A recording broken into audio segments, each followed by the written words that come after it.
दक्ष police news, पहिले खाकी मग बाकी.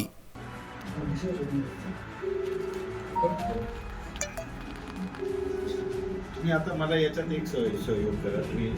इगतपुरी नगरपालिकेचे नवनिर्वाचित नगरसेवक, शिवसेना गटनेते उमेश कस्तुरे तसंच राज जावरे, भूषण जाधव, रोहिदास डावकर, युवराज बोंडवे या नगरसेवकांनी ग्रामीण रुग्णालय इगतपुरी इथं भेट देऊन रुग्णालयाची पाहणी करून रुग्णालयात मिळणाऱ्या आरोग्याच्या सोयी सुविधेविषयी माहिती घेऊन आरोग्य अधिकाऱ्यांची चर्चा करून रुग्णांना नेहमी भेडसावणाऱ्या 108 या ॲम्ब्युलन्सविषयी मार्ग काढण्याचं ठणकावून सांगितलं. अगदी वेळेवर 108 ॲम्ब्युलन्स उपलब्ध होत नाही.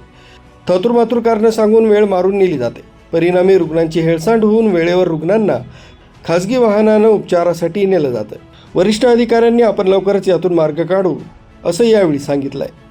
सगळ्या ज्या तक्रारी वगैरे आहेत त्या सगळ्या तक्रारींचा अभ्यास केल्यावर एवढं नक्कीच लक्षात येतं की इथे आपल्याला मनुष्यबळ न्यूज ब्युरो, दक्ष पोलीस न्यूज, इगतपुरी.